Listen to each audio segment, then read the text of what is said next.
आज की मूवी में हम 5 फ्रेंड्स को देखेंगे जो निकलते तो है एक ट्रिप पे, मगर वो एक ऐसे सुनसान हाईवे पर फंस जाते हैं जहाँ एक खतरनाक किलर कर रहा था इनका इंतजार। तो देखना ये होगा कि इनमें से कोई वहाँ से निकल पाएगा या वो किलर एक एक करके इन्हें अपना शिकार बना लेगा। मूवी बहुत ही डेंजर है, तो मूवी शुरू करने से पहले हमारे चैनल को सब्सक्राइब कर लें।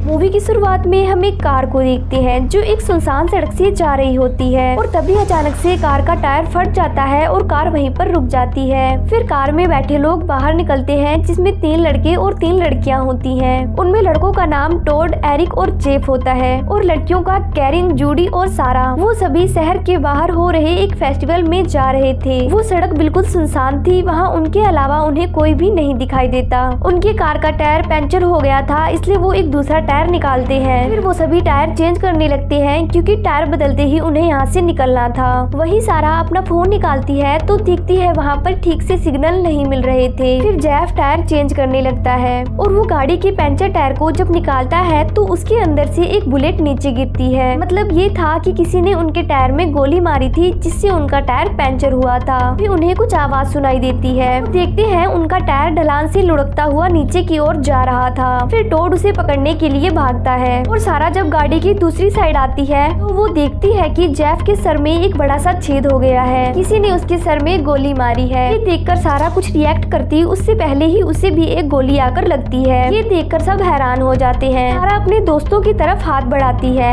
लेकिन उतने में ही एक गोली आकर उसके सर में लगती है और उसकी भी मौत हो जाती है। तब कैरिन को पता लग जाता है कि कोई स्नाइपर दूर से उनके ऊपर फायरिंग कर रहा है, इसलिए वो अपने दोस्तों को कार के पास छुपने को बोलती है। लेकिन तब तक टॉड के कंधे में भी गोली लग जाती है। फिर वो तीनों कार के पीछे छुप जाते हैं, लेकिन एरिक कार तक नहीं आ सकता था, इसलिए वो एक पेड़ के पीछे छुप जाता है। किलर इन पर बार बार फायर कर रहा था और ये सब इस सुनसान सड़क पर बुरी तरह से फंस गए थे। इनमें से कैरिन मिलिट्री फैमिली से होती है, इसलिए उसे गन्स और सर्वाइवल की काफी नॉलेज थी। लेकिन अब ना इनके फोन में सिग्नल होता है और ना ही इनकी गाड़ी का टायर ठीक से लगा था और इन्हें ये भी मालूम नहीं है कि आखिर स्नाइपर कहाँ से उन पर फायरिंग कर रहा है। अब एरिक बोलता है कि उन चारों को एक साथ जंगल की तरफ भागना चाहिए, किलर उन सब पर एक साथ निशाना नहीं लगा पाएगा। तब कैरिन बोलती है कि जब उसने एक चलती गाड़ी का टायर शूट कर दिया तो पैदल भाग रहे लोगों को मारना तो उसके बाएं हाथ का खेल होगा और वो चारों को एक साथ मार देगा। फिर जूडी कहती है कि कोई ना कोई यहाँ जरूर आएगा और वो सड़क पर 2 लाशें देखकर यहाँ जरूर रुकेंगे और उनकी मदद करेंगे। फिर कैरिन को याद आता है कि उसे कार के थोड़ा पीछे मोबाइल का सिग्नल मिला था। तब टॉड अपना मोबाइल निकालकर उसे एक सेल्फी स्टिक पर लगा देता है और मोबाइल को ऊंचा करके नेटवर्क पकड़ने की कोशिश करता है। जैसे ही मोबाइल में नेटवर्क आता है वो स्नाइपर मोबाइल को भी शूट कर देता है। फिर टॉड कहता है कि वो कार को न्यूट्रल करके पीछे की ओर ढकेलेगा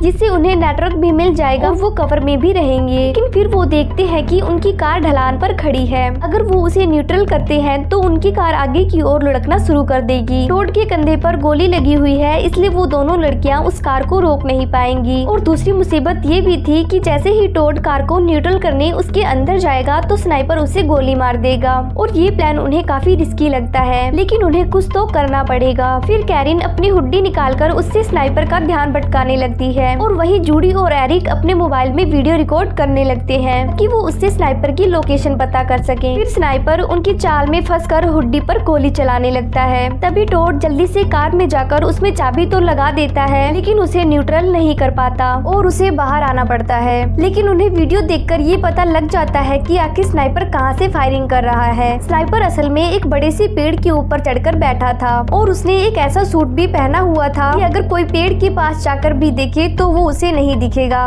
कुछ देर बाद टॉड फिर से यही प्लान ट्राई करना चाहता था, लेकिन अब स्नाइपर इनकी चाल में नहीं आएगा।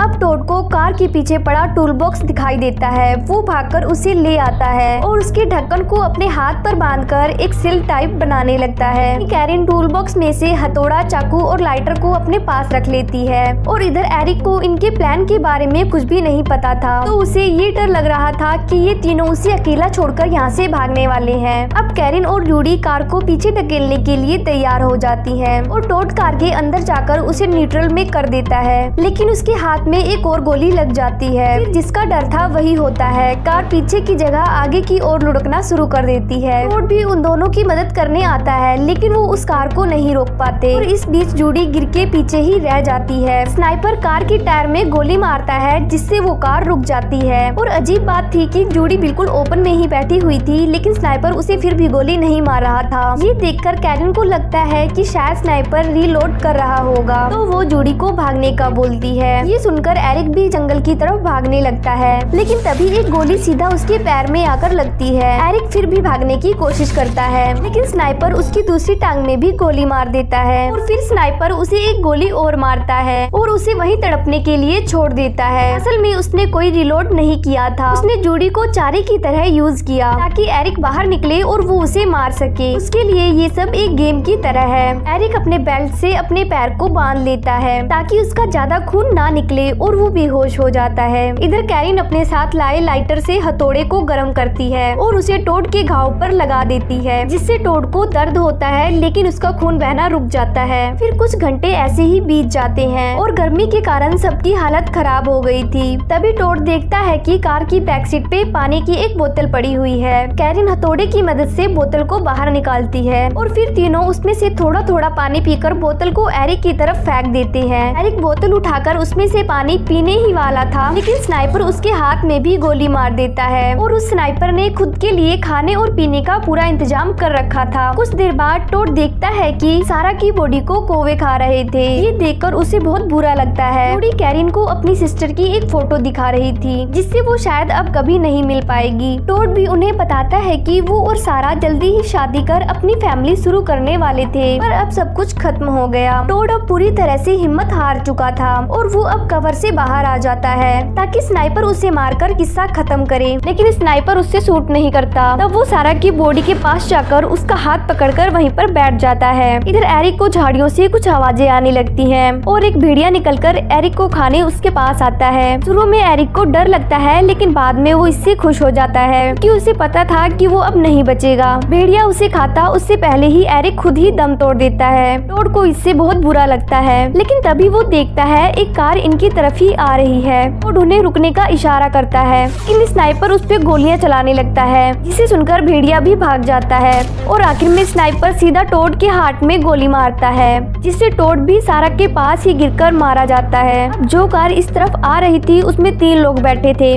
हस्बैंड, वाइफ और उनकी बेटी। वाइफ को सड़क पर पड़ी लाशें दिखाई देती हैं और वो अपने हस्बैंड को जगाती है। स्नाइपर उसके हाथ में गोली मार देता है, जिस वजह से उनकी कार का बैलेंस बिगड़ जाता है और वो टोड की कार से टकराकर पलट जाती है, पर वो तीनों अब तक जिंदा बच गए थे। वाइफ कार से निकलकर अपनी बेटी को ढूंढने लगती है। कैरिन और जूडी उसे छुपने का बोलती है, पर वो उनकी नहीं सुनती और स्नाइपर उसे शूट करके मार डालता है। के बाद उसका हस्बैंड भी बाहर निकलता है, लेकिन वो कैरिन की बात मानकर कवर में ही छुपा रहता है। कैरिन उसे पुलिस को फोन कर यहाँ बुलाने को बोलती है क्योंकि वहाँ पर सिग्नल आ रहा था और वो आदमी वैसा ही करने लगता है, लेकिन तभी स्नाइपर उसकी कार के गैस टैंक पर गोलियां चलाने लगता है, जिससे कार ब्लास्ट हो जाती है, जिससे वो आदमी भी जलकर मारा जाता है। थोड़ी देर में उसकी बेटी को भी होश आता है, लेकिन वो स्नाइपर उसके सर पे गोली मारकर उसे भी मार डालता है। अब बस कैरिन और जूडी ही बची थी, उनके पास भी जिंदा बचने की कोई उम्मीद नहीं थी। जूडी कहती है कि कुछ देर में रात होने वाली है और वो अंधेरे में भाग सकते हैं, लेकिन कैरिन को पता था कि स्नाइपर के पास नाइट विजन भी जरूर होगा